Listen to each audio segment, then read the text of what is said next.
Hello guys, ayan, so ako ulit si Auntie Arlene. So ang pag-uusapan naman natin ngayon ay tungkol sa BDO Kabayan Savings Account. So yun guys, kung kayo po ay nandito sa Singapore, alam naman natin pag nag-apply tayo, nasa Pinas pa lang tayo sa OWA. Nung time ko, hindi ko lang alam ngayon OWA o PIDOS. Nakalimutan na yun, no? So yun, nung time ko is merong nag-offer na bank, yung offer ng bank ng, hindi ko alam kung ano kasama, pero yung BDO kasi kumuha ako ng kabayan nito, kabayan savings, ano talaga to, malaki ang naitulong sa akin. Yun nga lang, nung time na yun, kumbaga, habang nandito ako sa Singapore, ito yung way ng, ano ko, yung padala kasi online ako, guys, bank to bank nung una. Tapos, bank to bank, Singtel Dash to bank. So, yun, para mabilis to na lang nila, no? Tapos nawala yung aking video nung time na yon. So in-stop ko na siya kasi bali parang iniwan ko yung ATM ko doon sa Pinas, tapos yun yung doon ko sinisend sa BDO yung remittance ko, tapos kiniklaim nila, so niwini-withdraw nila sa BDO. Tapos nagkataon na sadly nawala nila yung BDO account ko, I mean ng ATM, so na-stop na ako sa BDO. Pero guys, napaka-convenient talaga nito guys. Kaya kung kasi mas marami yung branches ng BDO, diba? At saka pwede naman mag-withdraw kahit saan, magkano lang naman yung service charge noon kumpara dun sa mga remittance center, diba, magkano yung padala. So yun, dito rin naman kasi sa Singapore is karamihan ng mga foreign workers ngayon is by bank na talaga guys. So ang pasahod sa amin is hindi ko alam kung meron pa rin ngayon na pinapasahod is cash, pero usually talaga is bank. Meron na talaga mga bangko ang mga helper dito. So yun, kung pwede siyang bank to bank, bali galing sa bank natin dito sa Singapore papunta sa atin sa bank ng BDO. So yun, medyo mas mamura siya guys. So yun, nagkataon lang sabi ko nga nawala na yung BDO, yung ATM, so na-stop ako dito sa BDO na to. At luckily ay aking nakita sa TikTok si Sir, yung isang staff ng BDO, at meron palang branch ng BDO sa may ang tawag dito, sa may Raffles Place. So ayan, panoorin natin ito guys. Good morning mga kabayan in Singapore, and just would like to share with you, for those who are wondering if there's BDO in Singapore. Yes, there is, and as a matter of fact, I'm currently at Raffles Place, where BDO Singapore is located. Makita nyo sa likod ko is the Prudential Tower, and then if I turn my camera there, nakita nyo ba yun behind me in the logo? So that's where BDO Singapore is located. There is a Raffles Place. Exit D if you wanna visit or see the branch. Alright? So just making this video for those who are wondering if there is really BDO in Singapore. However, kung gusto nyo mag-open ng Kabayan Savings Account, you don't actually have to go to BDO Singapore. I can assist you with it, alright? So just feel free to reach out to me at 911-24148. Yes, maski nasa Singapore kayo, you can already open a BDO Kabayan Savings Account. Alright, so thank you very much, and let me further show you where our building is.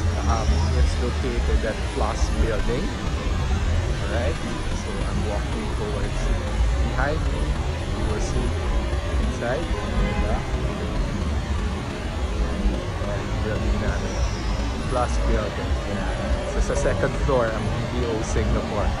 Alright, so but before you come here, feel free to clarify first or check with me first at 911-24148 because wala akong passport, sir. Ang meron lang ako is lumid. Ayan po.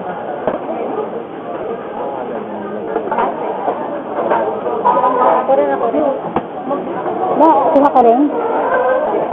Okay. thank you, sir. Thank you. Bakit country mo na? May babay, baby mo na. Wow, masana all may baby yun eh. Baby mo. Mm. Ito, So, ayun. So, meron siya. Pero, yun nga, nung kahapon, Sunday, so minute ko si sir. Kasi up ko siya na gusto ko rin sanang mag-reopen ulit. Meron na ako nito, pero nag-close na nga. Tapos yun, sabi niya open na lang daw ng bago. So yun, inassist niya ako kahapon kung paano mag-online, mag-try online. Tapos kailangan pa namin mag-zoom. Bali, nag-fill up ako ng application ko doon dahil nga hawak ng amo ko. Supposed to be talaga ang one of requirements is yung passport. But suddenly, sabi ko nga yung passport ko is pinahawak ko or sa amo ko.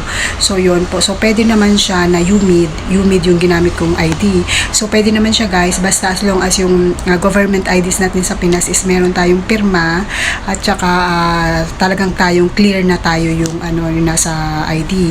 So yun, so yung UMID ko yung ginamit ko. So nag-open ulit ako ng panibago pero malalaman ngayong darating na Sunday kasi magkakaroon kami ng Zoom meeting kasi i-explain sa akin yung about sa online banking, about sa about siya sa BDO Kabayan, and then after that, sabi ni sir sa akin, inimpuhan niya ako na parang may pipirma ulit ako doon. Kailangan magaya ko yung pirma at saka mga some informations, tatanungin ako kung talagang ako yun, ganon. So yun, basta yun daw yung sa Zoom. And then after that, yun, so magkakaroon na ako ng account, bali free of yung mga processing nito guys, yung mga nito is libre.